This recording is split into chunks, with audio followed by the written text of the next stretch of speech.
right. Welcome to 25 Live at Home. This week's web series features Paula McCue. Some of you may know her, but I'm going to let her introduce herself and tell us, a little bit more about how long you've been at St. Andrew and what kind of work you've done in the community. Okay. Well, I've been at St. Andrew for over 25 years, probably 26, 27 years. And I worked as a nurse at the University of Iowa Hospitals and Clinics for the better part of 40 years as an oncology nurse.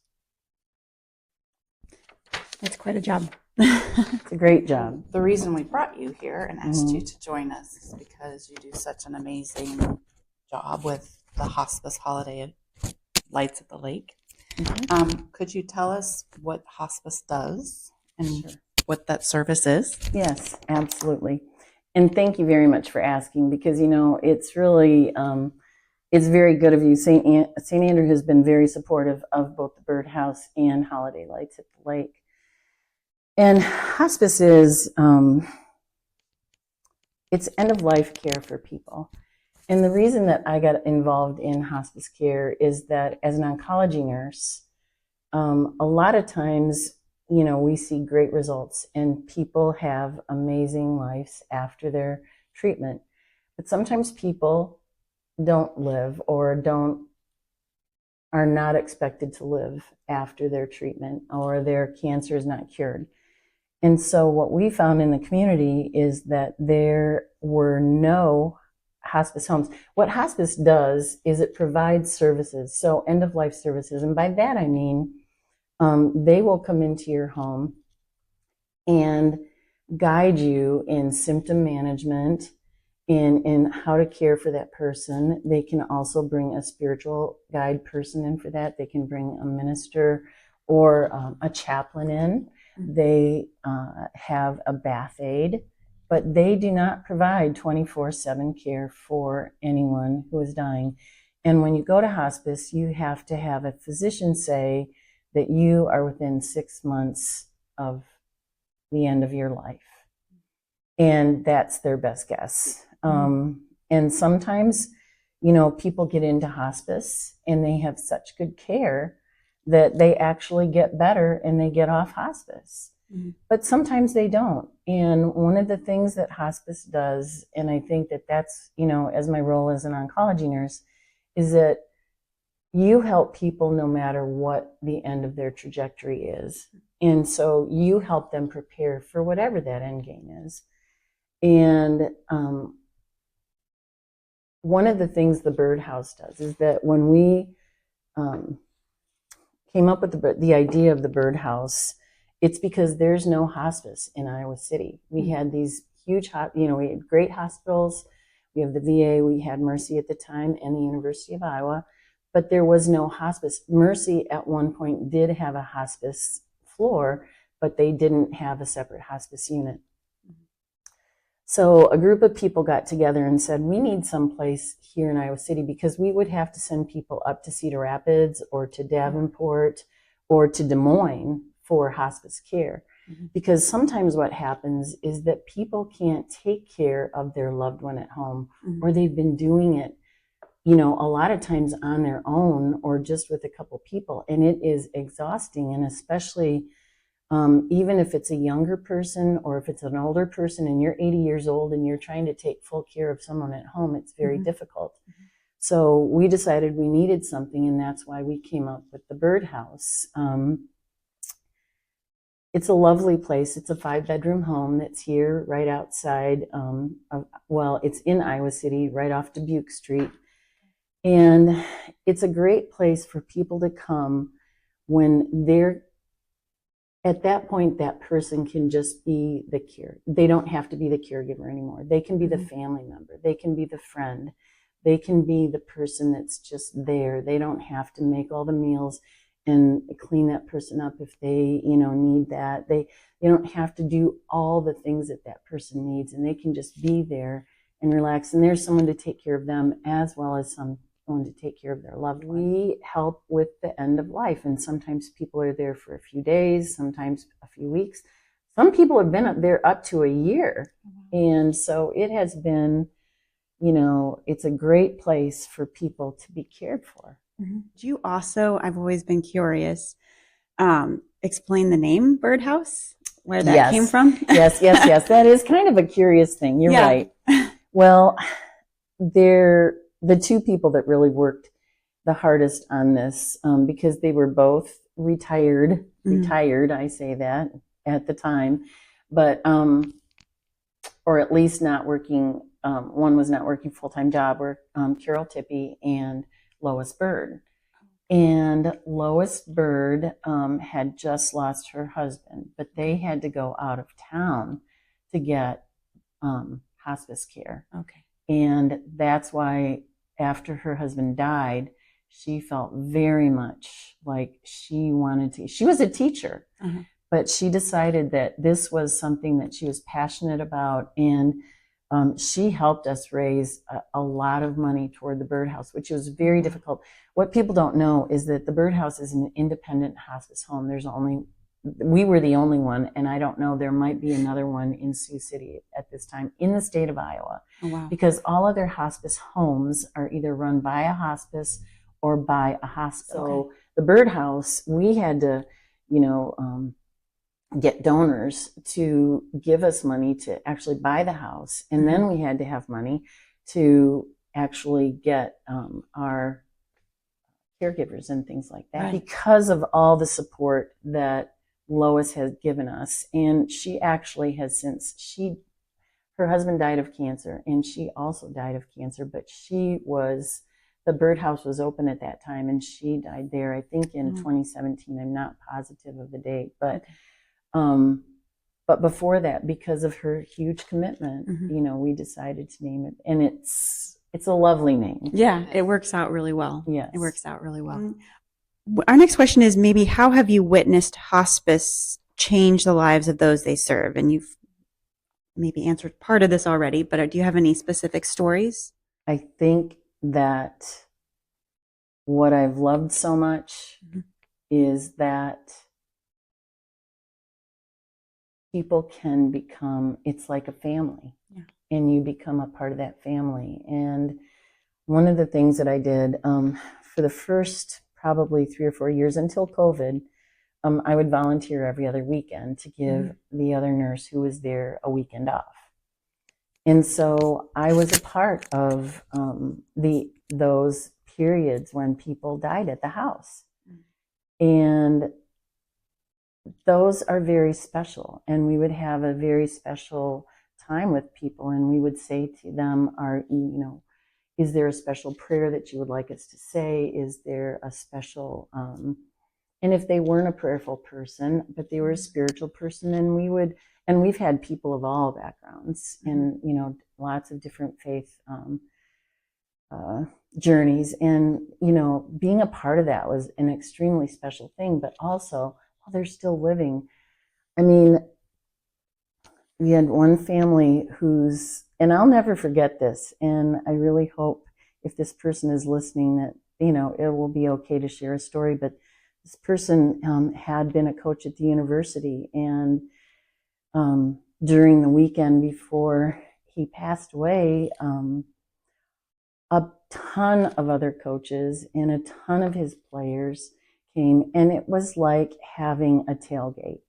And it was such a celebration, and that's exactly what we want to have, is that it was such a celebration, and people laughed, and, there were some tears because, it was just a celebration of that person's life with those people before he died. Oh, wow. The other thing that I can share is that there's, little kids that come too, because grandma and grandpa, mom and dad, they come, and people are welcome. We had a horse. Wow.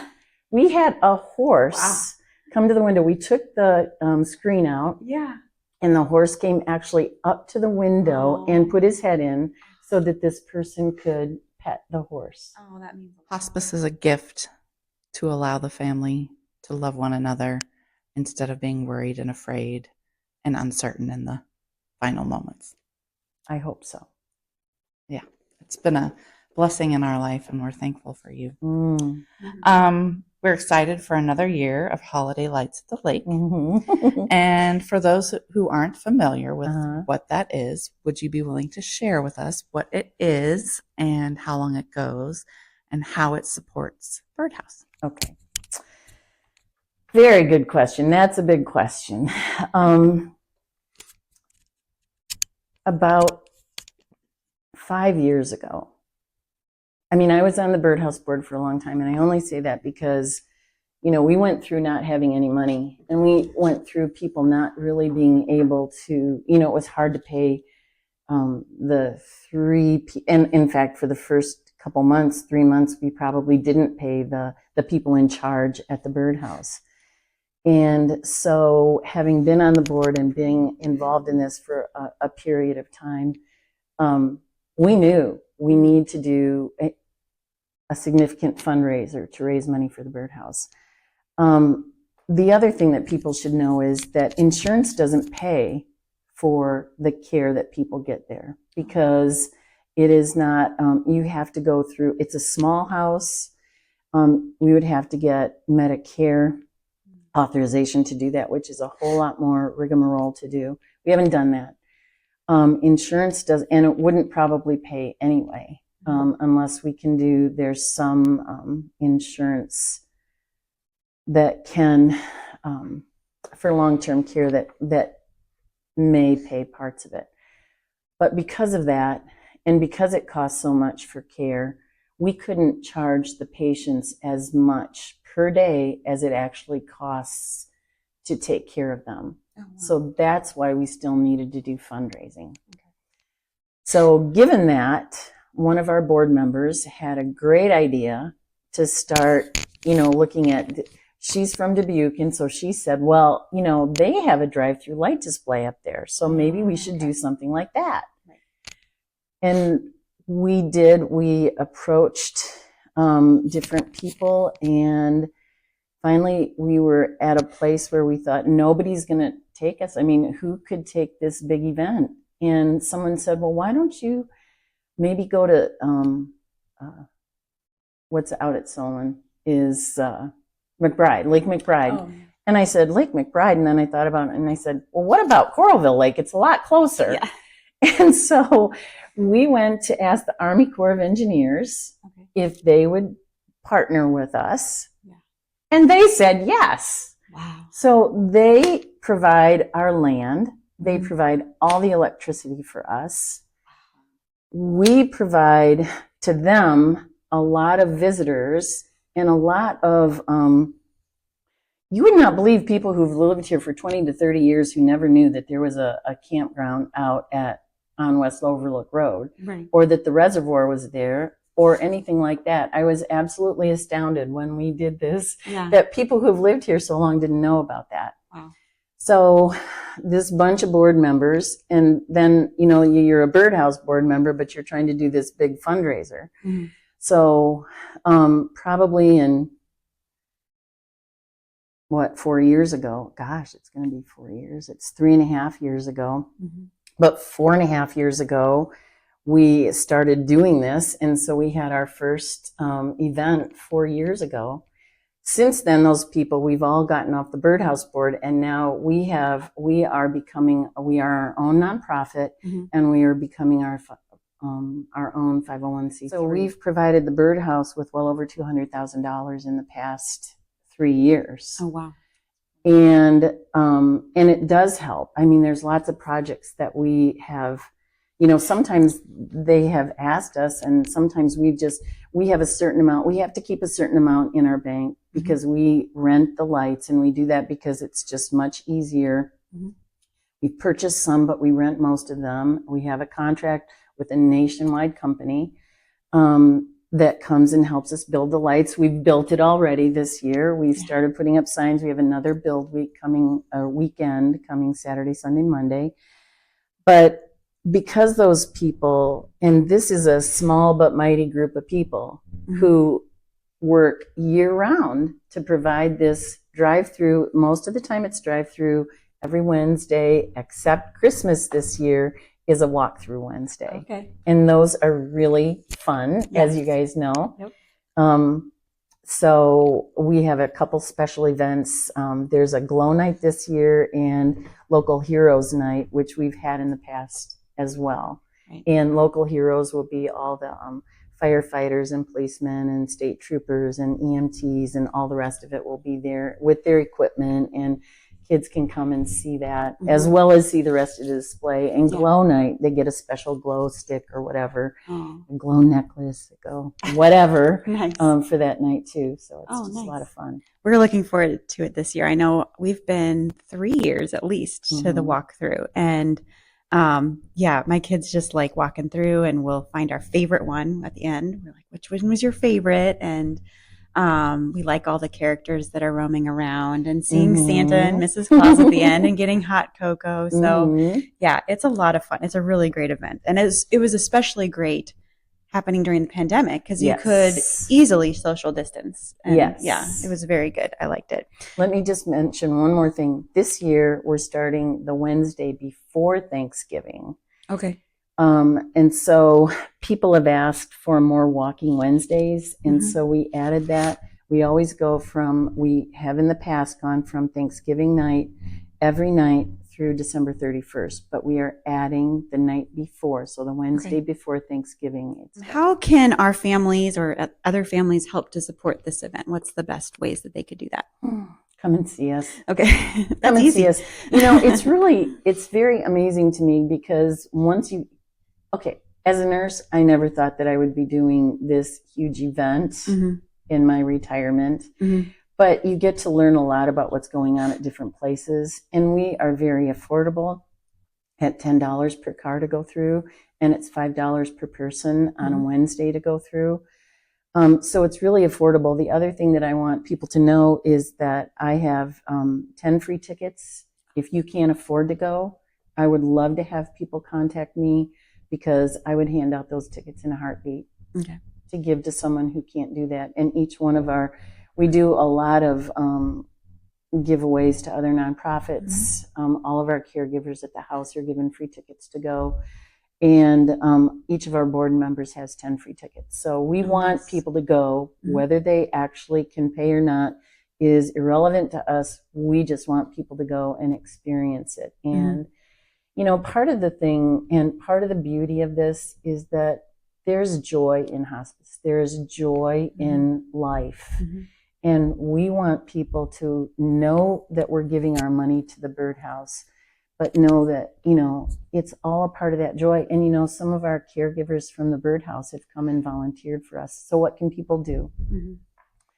They can come and volunteer, and there's a volunteer link at holidaylightsathelake.com. And they can come for nightly volunteers. We are building this weekend, and that would be putting up the guiding lights. What else are we doing? Making sure all the rest of the signs are in, because all of our signs will be back in. There's lots of little things that go into making this a great event. So if people wanted to do that, if anybody ever wanted to sponsor us, we're not doing a big sponsorship drive right now, because we want to make sure that we really highlight the people who are there for us. And we want to make sure we have signs in our brochure already. But in the future, if people wanted to do that, they can always do that. And, it's not on our website right now because we took that down last night. But that's how. But just people coming and really enjoy it and know that, it's going to a good cause. Are there any other ways that families can support hospice on a regular basis, not just in the holiday season? I know. I saw that. And I thought to myself, there's so many ways. There's so many ways.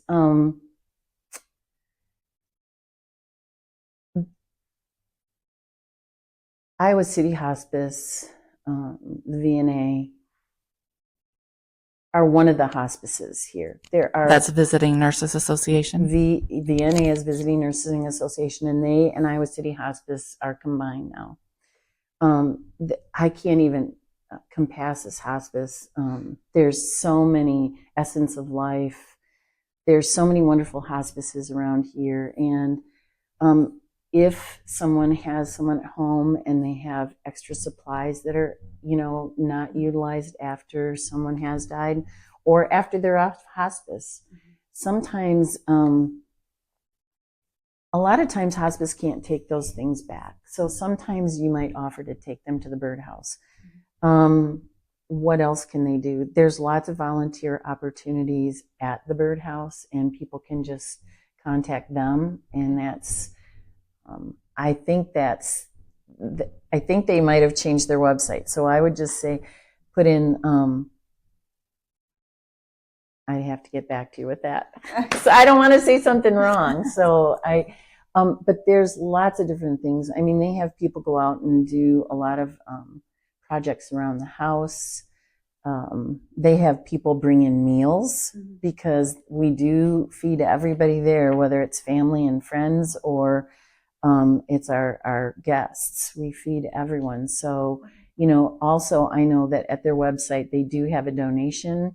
And they also have things that they always want on an Amazon. I mean, even if it's